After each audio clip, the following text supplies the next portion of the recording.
Welcome back to Future Vehicles, the channel where we explore the past, present, and future of automotive design.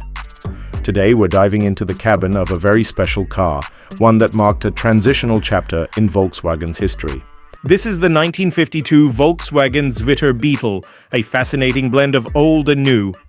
The term Zwitter, German for hybrid or in-between, perfectly describes this rare model.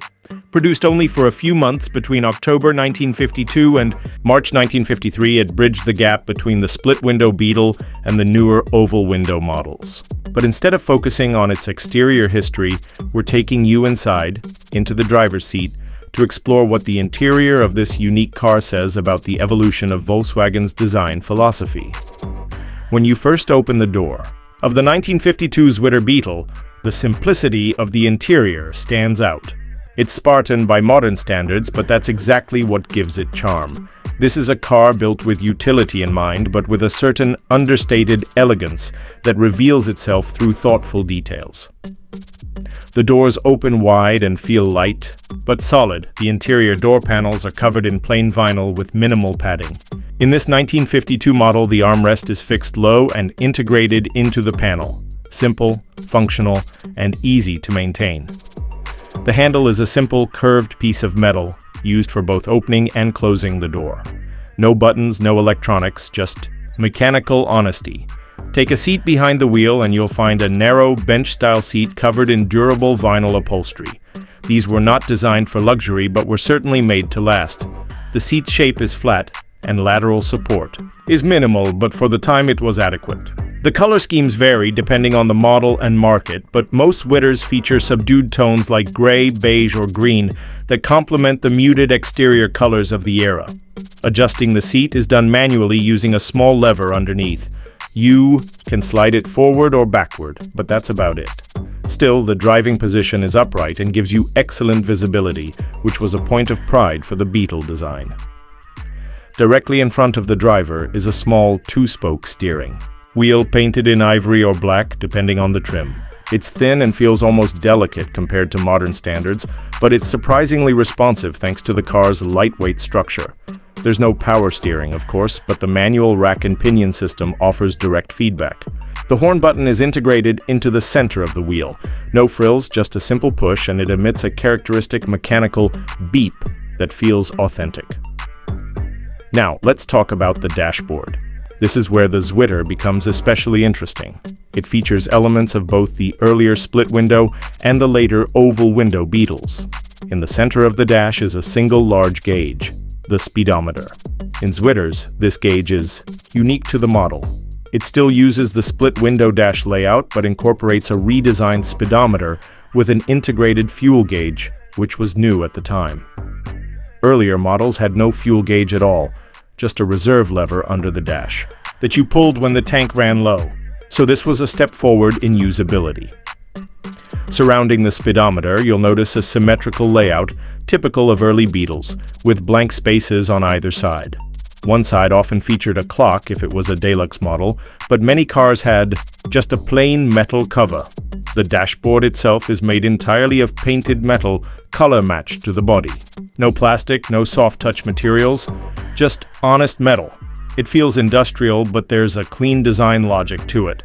Everything has a purpose.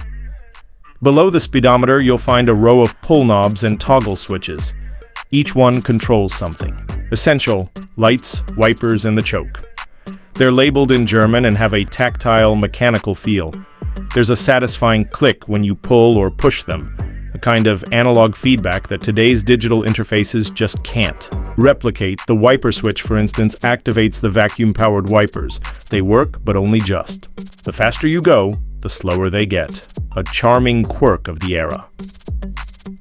Look down to the floor and you'll see 3 thin pedals, clutch, brake, and accelerator, spaced closely together. The floor itself is metal with rubber mats designed for easy cleaning. The gear shift is long and slightly curved, topped with a round ivory knob. The Zwitter uses a 4-speed manual gearbox, and shifting through the gears is a mechanical experience. You can hear and feel each gear engage. No synchronization on first gear, so double clutching is helpful. It's a skill you learn quickly, and one that adds to the driving engagement. Between the seats, or rather just ahead of them on the floor, you'll find the handbrake lever. It's small and simple, with a satisfying mechanical action. Adjacent to it is the heat control lever. Heating in the Zwitter Beetle was rudimentary at best, relying on air drawn from around the engine. It works, but it's slow and often smells faintly of oil and engine fumes. Not ideal, but typical of early Beetles. The glove compartment on the passenger side is another notable feature. It's open, no door, just a recessed shelf where you could stash a map, a pair of gloves, or maybe a sandwich. Underneath the dash, there's a metal parcel tray that runs the width of the car. It's bolted to the dashboard and provides additional storage space. It's little things like this, simple, clever use of space, that define the Beetle's reputation as a practical people's car. One of the most distinct characteristics of the Zwitter interior is the lack of insulation. There's very little. Sound deadening, so you hear everything. The engine's hum from the rear, the tires on the road, the rush of air through the body panels. It's raw and unfiltered, but it makes you feel connected to the car in a way modern vehicles often fail to do. That connection is part of the enduring appeal of classic Beetles. They're not fast, they're not luxurious, but they are full of character. Overhead, the headliner is typically a simple cloth stretched tight over metal bows. It's prone to sagging with age, but when intact, it gives the interior a slightly cozier feel. Sun visors are small and thin, more symbolic than functional. There's no dome light in many of the base models, just ambient light from the instrument cluster when the headlights are on. What really defines the Zwitter Beetle's interior is its transitional nature. It combines the aesthetic purity of the early split-window cars with the practical upgrades that would become standard in later models. It's this dual identity that makes the Zwitter special, not quite old school, not quite modern, but a fascinating mix of both.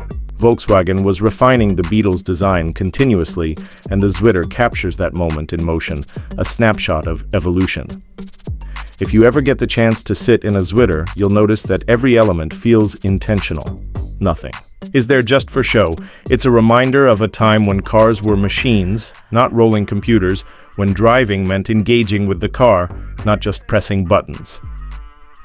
That wraps up our interior tour of the 1952 Volkswagen Zwitter Beetle. A rare, transitional classic that carries forward the spirit of simplicity, practicality, and durability. If you're a fan of vintage engineering or just love honest, utilitarian design, the Zwitter is a treasure worth knowing. Be sure to like this video if you enjoyed the review, and subscribe to Future Vehicles for more deep dives into automotive. Icons past, present, and future. Thanks for watching, and we'll see you in the next one.